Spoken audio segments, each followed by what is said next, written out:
વાલા ધર્મજનો, ઈસુની જય. ફરી પ્રભુએ પોતાનો પ્રેમ આપણી ઉપર પ્રગટ કર્યો છે, એ માટે ઈશ્વરનો વિશેષ આભાર માનીએ છીએ.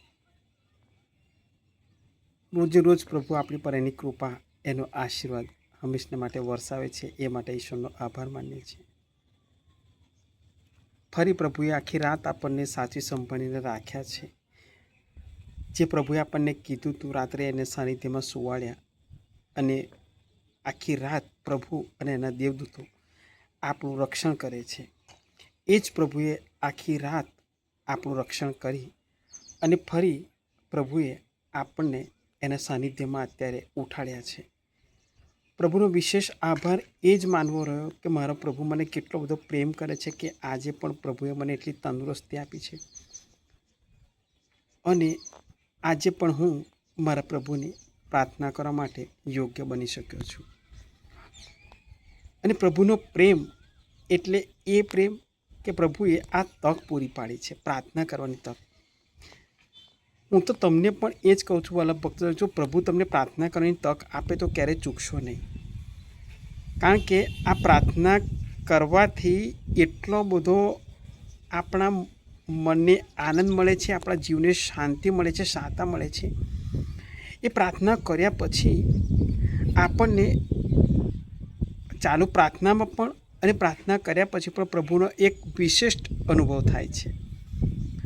અને એ વિશિષ્ટ અનુભવમાં પ્રભુ આપણને એ જ કહે છે વારંવાર કે હું તને બહુ જ પ્રેમ કરું છું. તો આપણો પ્રભુ આપણને આટલો બધો પ્રેમ કરે છે, તો આપણે એની માટે એટલીસ્ટ એક દિવસમાં 24 કલાકમાં 10 મિનિટ તો 100% આપણે કાઢી જ શકીએ. એ 10 મિનિટ એવી બેસ્ટ 10 મિનિટ હોવી જોઈએ કે જેમાં હું અને પ્રભુ, આપણે અને આપણા પ્રભુ, આનાથી વિશેષ બીજું કોઈ હોઈ ન શકે. જ્યારે આપણે અને આપણા પ્રભુ વાતો કરતા હોઈશું ત્યારે આપણને એટલો બધો અનહદ આનંદ થશે કે જેની કોઈ હદ નથી. એકાંતમાં પ્રભુ આપણી સાથે ઘણી ઘણી વાતો કરે છે, અને જે કંઈ કહેવું હોય આપણને પ્રાર્થનામાં એકાંતમાં પ્રભુ આપણી સાથે વાત કરે છે અને આપણને કહે છે. પણ હું અત્યારે આ પ્રાર્થના કરવા જ્યારે બેઠો છું ત્યારે હું ચોક્કસપણે કહી શકું છું કે મારા પ્રભુ મારી પર પ્રસન્ન છે. આ જગ્યા પર હું બેઠો છું પ્રાર્થના કરવા માટે, હું એકલો નથી બેઠો, પણ મારી સાથે આપણા પ્રભુ ઈસુ ખ્રિસ્ત, મારા પ્રભુ ઈસુ ખ્રિસ્ત મારી સાથે છે. કારણ કે જો એ સાથે ન હોય તો આપણે પ્રાર્થના ન કરી શકીએ. કારણ કે પ્રભુ કહે છે કે જો તું એકલો પણ તારી ઘરની ઓરડીમાં બેસીને પણ જો તું મારા નામની પ્રાર્થના કરીશ તો એ પ્રાર્થના હું સાંભળીશ. અને આજે પ્રભુ એ વચન પૂરું પાડી રહ્યા છે કે આપણે, હું અત્યારે આ જગ્યા પર એકલો બેઠો છું, પણ હું એકલો નથી. સાંસારિક રીતે હું જોઉં તો હું એકલો છું, પણ ના, હું અંતરની આંખોથી નિહાળી રહ્યો છું કે મારા પ્રભુ મારી બાજુમાં જ બેઠા છે. હું ઘણીવાર કોઈ જગ્યાએ પ્રાર્થના કરવા માટે જાઉં છું ત્યારે હું આ જ મનમાં વિચાર કરતો હોઉં છું કે આજુબાજુ તો બધા લોકો બેઠા હોય છે અને પ્રાર્થનામાં એ લોકો ભાગ પણ લેતા હોય છે. પણ મારા ભક્તજનો, હું તમને એક સાચી વાત કહું ને, તો એ સમયમાં હું એ અનુભવ કરું છું કે મારી બાજુમાં જે થોડી ઘણી ખાલી જગ્યા હોય છે, મારી આજુબાજુમાં જે ખાલી થોડી ઘણી જગ્યા હોય છે, એમાં હું એ માનું છું મારા મનથી કે મારી બાજુમાં મારા પ્રભુ, મારા પપ્પા બેઠા છે. અને આને લઈ અને હું એક સારામાં સારી રીતે પ્રાર્થના કરી શકું છું અને બધાને હું પ્રભુનો અનુભવ કરાવી શકું છું. કારણ કે ત્યારે હું એ જ વિચારું છું કે મારા પ્રભુ મારી સાથે છે. પ્રભુએ તો કીધું છે કે હું તો યુગનાન સુધી સદા તમારી સાથે છું. માનવાનું તો આપણે રહ્યું. આપણે આજે બધા જ કામમાં એટલા બધા વ્યસ્ત થઈ જઈએ છીએ કે આપણે પ્રભુ માટે સમય નથી કાઢી શકતા. પણ હું તમને ચોક્કસપણે એવું કહી શકું કે મને તો પ્રભુ વારંવાર સમય આપે છે. આખા દિવસમાં ઘણી એવી તક પ્રભુ પૂરી પાડે છે કે જો મેં તને પ્રાર્થના કરીને તક પૂરી પાડીને, અને વાલા ભક્તજનો, હું તમને સાચું કહું તો એ તક હું ઝડપી પણ લઉં છું. એ તક હું જવા નથી દેતો. એ ભલે પછી 5 મિનિટ હોય કે 10 મિનિટ હોય, પણ એ તક હું જવા નથી દેતો. કારણ કે આવી તક કોણ જવા દે? આ તો સોનાનાથી પણ ઉત્તમ તક કહેવાય. એટલે આ પ્રાર્થનાની તક હું ક્યારેય ચૂકતો નથી. અને આ જ પ્રભુનો પ્રેમ, પ્રભુનો આશીર્વાદ અને પ્રભુની કૃપા છે કે એ મને વારંવાર પ્રાર્થના કરવાની તક આપે છે અને હું એ ઝડપી લઉં છું. આજે પણ પ્રભુએ એક સરસ તક આપી છે આ પ્રાર્થના કરવાની, અને એને એનો પ્રેમ પ્રગટ કરે છે કે જો હું તને પ્રેમ કરું છું. પ્રભુના પ્રેમમાં ક્યારેય ખોટ ના હોય. પ્રભુ તો અનાદિકાળથી આપણને પ્રેમ કરતો આવ્યો છે અને અત્યારે પણ કરે છે, કારણ કે જીવિત પરમેશ્વર છે. ઇઝરાયલની કબર એટલા માટે આજે ખાલી છે કે આપણા પ્રભુ ઈસુ જીવિત ઉઠ્યા છે. ત્યારે વાલા ભક્તજનો, આ સત્યને આપણે હંમેશને માટે આપણા હૃદયમાં કોતરેલું રાખવાનું છે કે મારા પ્રભુ ઈસુ ખ્રિસ્ત જીવિત પરમેશ્વર છે. એના સિવાય બીજો કોઈ પણ વ્યક્તિ કે કોઈ પણ બીજો દેવ મૃત્યુમાંથી ત્રીજા દિવસે સજીવન થયા નથી. હું તમને એક સાચી વાત કહું ને, તો તમે પણ જાણો છો અને હું પણ જાણું છું કે દુનિયામાં એવા ઘણા મહાનુભાવો જે મૃત્યુ પામ્યા છે, એમની આજે પણ કબરો છે. આજે પણ એમની કબરો ઉપર એમની પુણ્યતિથિએ ફૂલ અને હારને બધું ચડાવવામાં આવે છે. લોકો એને માને છે, એમને નમન કરે છે.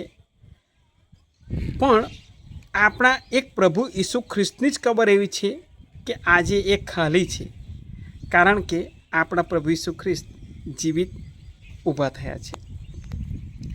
ત્યારે વાલા ભક્તજનો, આપણા જીવિત પરમેશ્વરને અત્યારે સાનિધ્યમાં જ્યારે રાખી અને આપણે જ્યારે પ્રાર્થના કરવાનો પ્રભુએ આપણને જે સમય આપ્યો છે, ત્યારે હું ઘણો આનંદ અનુભવું છું કે મારા પ્રભુ વિશે મને પ્રાર્થના કરવાની તક આપી અને મારા પપ્પા મારી સાથે વાત કરી રહ્યા છે.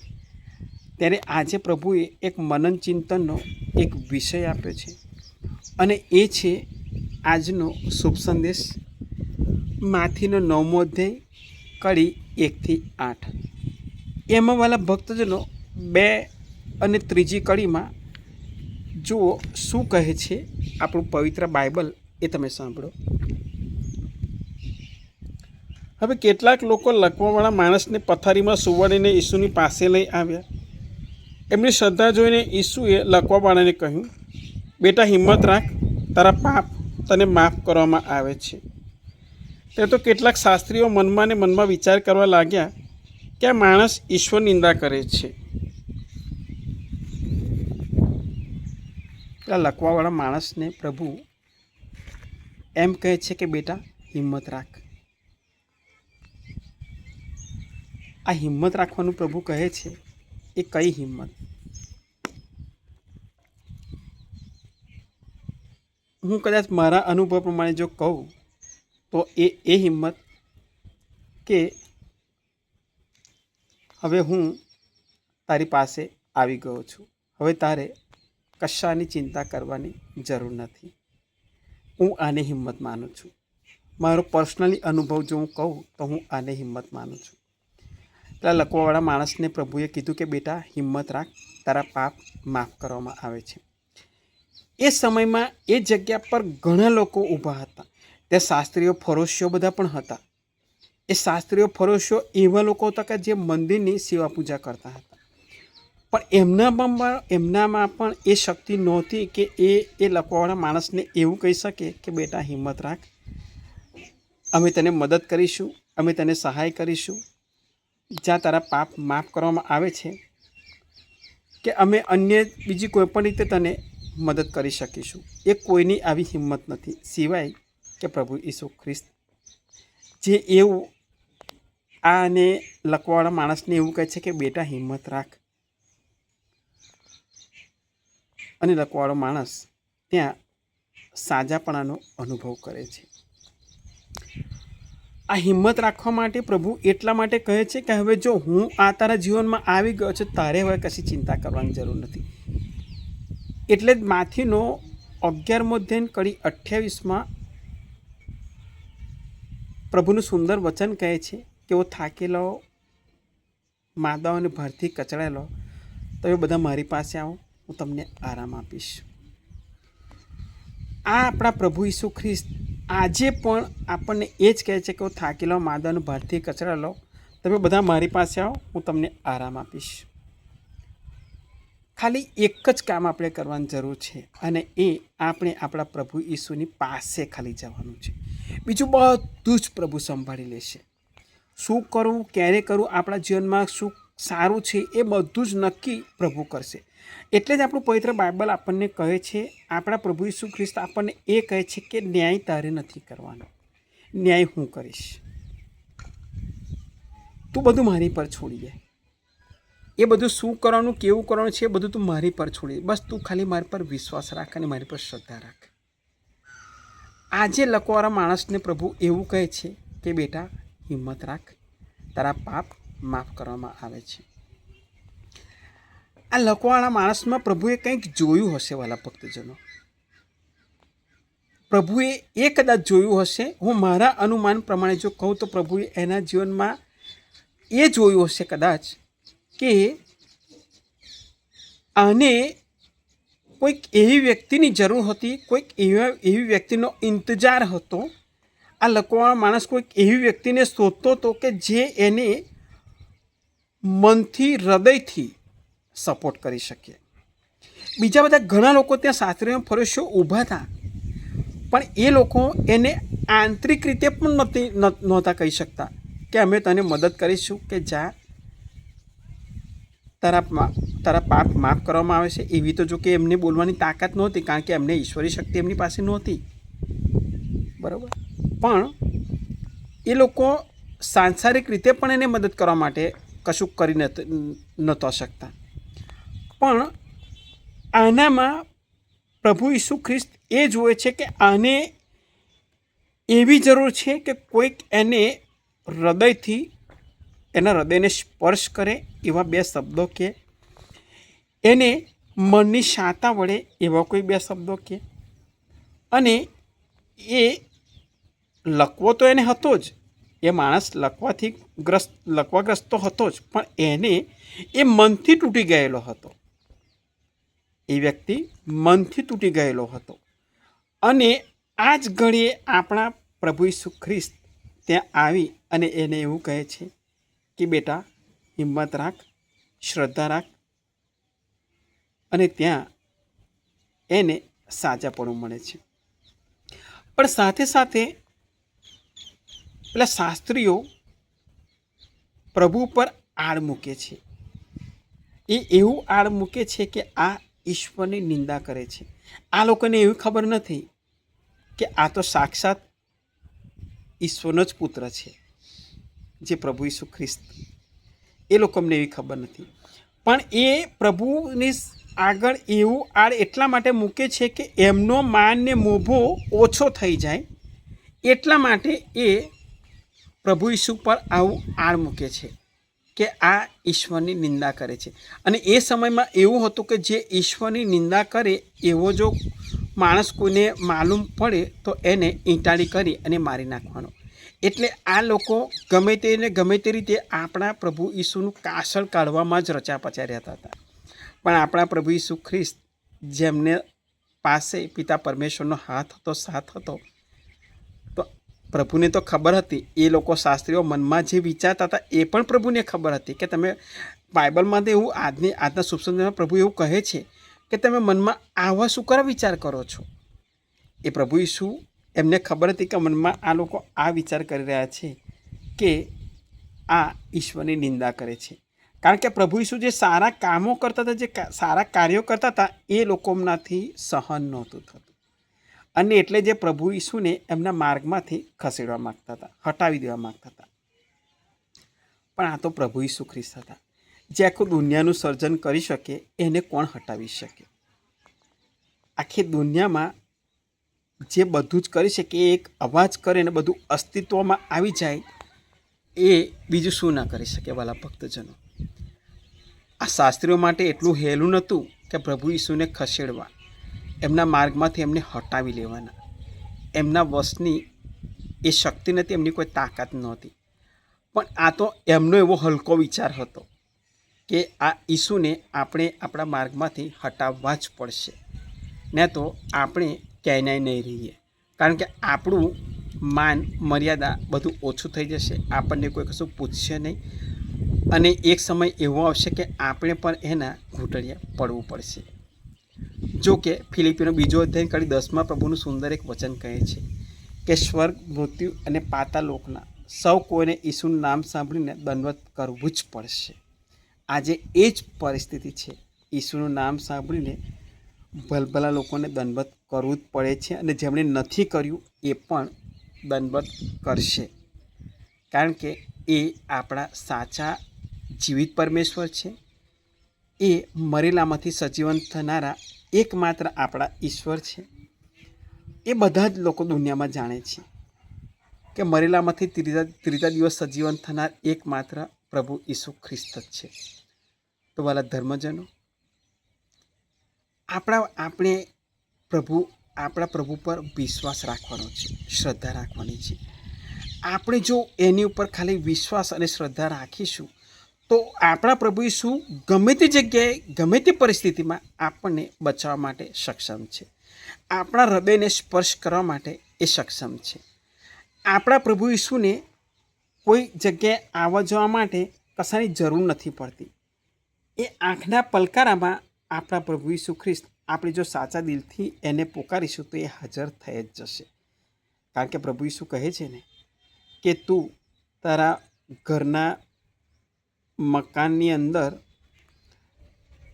દરવાજો બંધ કરીને એક ખૂણામાં બેસીને પણ જો તું મને પુકાર કરીશ તો હું એ જગ્યાએ હાજર થઈશ, તારી પ્રાર્થના સાંભળીશ. તો વાલા ભક્તજનો, આજે આપણે આપણા સાચા દિલથી પ્રભુને પુકારવાની જરૂર છે. આપણા જીવનમાં શું તકલીફો ચાલી રહી છે, શું મુશ્કેલીઓ ચાલી રહી છે, એ બધું સાઈડ પર મૂકી દઈએ. પ્રાર્થનામાં આ બધું ના કહેવાનું હોય.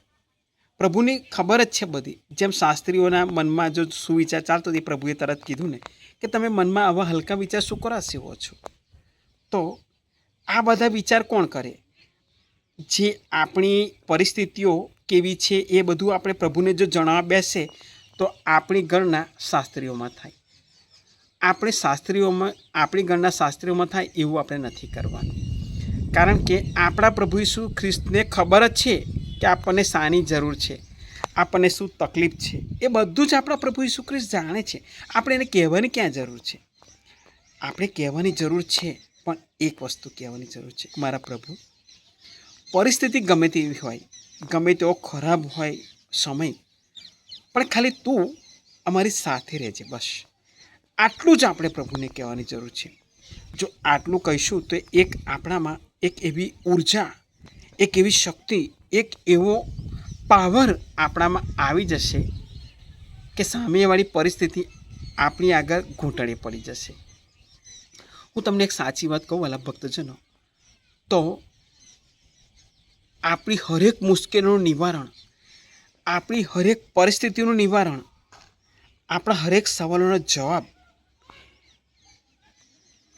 એ આપણી કૃપા, આપણી સફળતા અને આપણા પ્રભુ ઈસુ પ્રત્યેનો આપણો પ્રેમ જે આપણે પામી શકવાની એને જરૂર છે, એ એટલો જ દૂર છે ખાલી કે આપણા ઘૂંટણ જમીનથી દૂર છે. આપણા ઘૂંટણ જમીનથી જેટલા દૂર છે, 1 ફૂટ જેટલા, એટલી જ આપણી કૃપા દૂર છે. હવે નક્કી આપણે કરવાનું વાલા ભક્તજનો કે મારે મારા પ્રભુ ઈસુને કેટલો પ્રેમ કરવો, કેવી રીતે એને પુકાર કરવો. પ્રભુ તો કહે છે કે ઈર્મિયાનો 33 અધ્યાય કરી 3 પ્રભુનું સુંદર વચન કહે છે કે તું મને હાક માર અને હું તને જવાબ આપીશ. આપણે ખાલી હાક જ મારવાની જરૂર છે, પણ એ હાક કેવી રીતે મારવાની છે? પૂરા હૃદયથી, પૂરા જીવથી, પૂરી શક્તિથી, પૂરા દિલથી, પૂરા મનથી, પૂરી તનથી, પૂરી તાકાતથી આપણે એને હાક મારવાની છે. આપણા પ્રભુ ઈસુ ખ્રિસ્ત, હું તમને વિશ્વાસથી કહું છું કે તમને જવાબ આપશે કે જો તેમને પુકાર કર્યો ને, હું આ રહ્યો. આપણા પ્રભુ ઈસુ ખ્રિસ્ત ક્યારેય આપણને છોડી ન દે. આજથી હું તમને એક વસ્તુ બતાવું છું, એક વસ્તુ તમને શીખવાડું છું કે જ્યારે તમે એકલા બેઠા હોય ત્યારે જ્યારે પ્રભુની પ્રાર્થના કરો ત્યારે તમે મનમાં એ વિચાર કરજો, એ સાચા દિલથી તમે એ અનુભવ કરજો અને એ માનજો કે તમારી બાજુમાં પ્રભુ ઈસુ ખ્રિસ્ત બેઠા છે. જ્યારે જ્યારે તમે એકલા બેઠા હોય, કોઈ પણ જગ્યાએ તમે એકલા હોવ, ત્યારે તમે એ માનજો કે તમારી બાજુમાં આપણા પ્રભુ ઈસુ ખ્રિસ્ત ઊભા છે. આપણા પ્રભુ ઈસુ ખ્રિસ્ત ક્યારેય આપણને છોડી ના દે. પરિસ્થિતિ ગમે તેવી હોય, પરિસ્થિતિને કાબૂમાં લેવી એ એના હાથની વાત છે, આપણા હાથની વાત નથી વાલા ભક્તજનો. તો વાલા ભક્તજનો,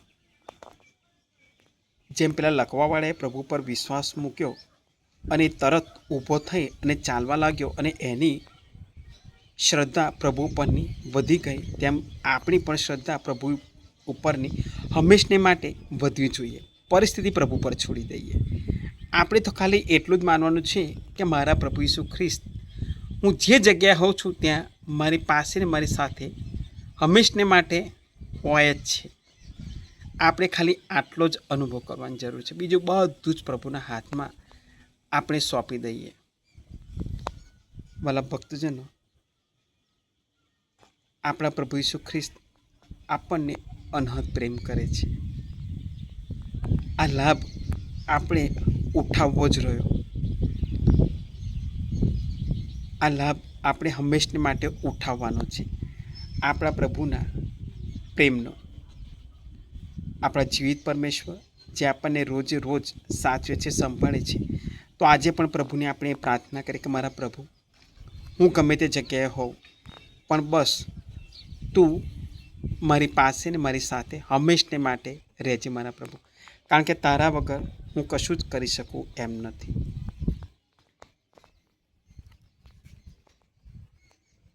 પંથ તમારી કૃપા તણો પ્રભુ, જગ આ જાણી જાય. પંથ તમારી કૃપા તણો પ્રભુ, જગ આ જાણી જાય. તારણ કેરી શક્તિ તમારી, તારણ કેરી શક્તિ તમારી, સહુ પીછાની જાય, સહુ પીછાની જાય. અમારી ઉપર દયા કરી કરી, અમારી ઉપર દયા કરી કરી, આશીષ પ્રભુ વરસાવો, આશીષ પ્રભુ વરસાવો. આ પ્રાર્થના અમે અમારા પ્રભુ ઈસુ ખ્રિસ્ત દ્વારા કરીએ છીએ. આમીન. પિતા અને પુત્ર અને પવિત્ર આત્માને નામે આમીન.